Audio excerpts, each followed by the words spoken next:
बिस्मिल्लाहिर्रहमानिर्रहीम। अस्सलामुअलैकुम वीवर्स, आप देख रहे हैं सिरात मुस्तकीम सऊदी न्यूज़ चैनल।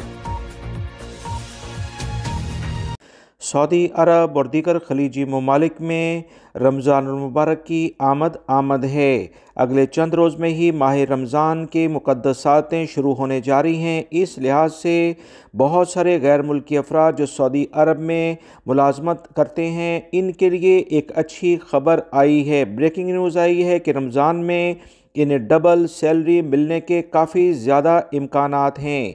25 से 30 लाख तो पाकिस्तानी यहाँ मौजूद हैं। मजमूई तौर पर सऊदी अरब में 1.5 करोड़ से ज़ायद गैर मुल्की अफराद हैं, जिसमें घरों में काम करने वालों की तादाद तकरीबन 40 से 45 लाख बनती है। सऊदी शहरियों को ये इजाज़त है, और बल्कि अब गैर मुल्की अफराद को भी ये इजाज़त मिल चुकी है कि वो घरेलू मुलाजमीन अगर अफोर्ड कर सकते हैं तो इन्हें दूसरे ममालिक से वीज़े जारी करके बुला सकते हैं। सऊदी अरब के ज़राए अबलाग के मुताबिक वो तमाम गैर मुल्की जो सऊदी अरब में ख़ास तौर पर खद्दामाएँ, इन्हें सऊदी अरब में फ़ी घंटा सैलरी के लिहाज से डबल सैलरी देने के बारे में इक़दामात किए जा रहे हैं।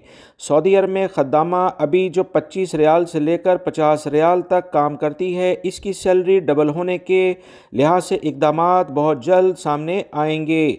रमज़ान मुबारक में घरेलू मुलाजमीन की तलब में गैर मामूली इजाफा हो जाता है, जिसकी वजह से घरेलू मुलाजमीन ख़ास तौर पर खद्दामें और घरेलू ड्राइवरों की तनख्वाहों में रमज़ान के महीने में डबल इजाफा होने का बहुत इम्कान है। इस बारे में जो इतलात आ रही हैं कि वो तमाम गैर मुल्की जो मुख्तलिफ शोबाजात में काम करते हैं, इन्हें भी 8 घंटे की बजाय 6 घंटे काम के लिहाज से सऊदी अरब में काम करने का कहा जाएगा। वो कंपनियां जो मुलाजमीन से 8 घंटे से ज़्यादा काम लेना चाहेंगी तो लाजमी तौर पर ओवर टाइम इन्हें देना होगा। रमज़ान में सऊदी अरब के कवानीन के मुताबिक 6 घंटे से ज़्यादा काम नहीं लिया जा सकता। वो गैर मुल्की भाई जो इस बारे में मुश्किलात का शिकार हों, यकीनी तौर पर मुतल्लिका इदारे जिसमें लेबर ऑफिस और लेबर कोर्ट शामिल हैं, इनसे शिकायत कर सकते हैं। घरेलू मुलाजमीन की तनख्वाहों में रमज़ानुल मुबारक में इजाफा देखने में आता है, जो कि इतलात के मुताबिक डबल मुतवक्का है। वीडियो लाइक करके शेयर भी कीजिएगा। अस्सलामु अलैकुम।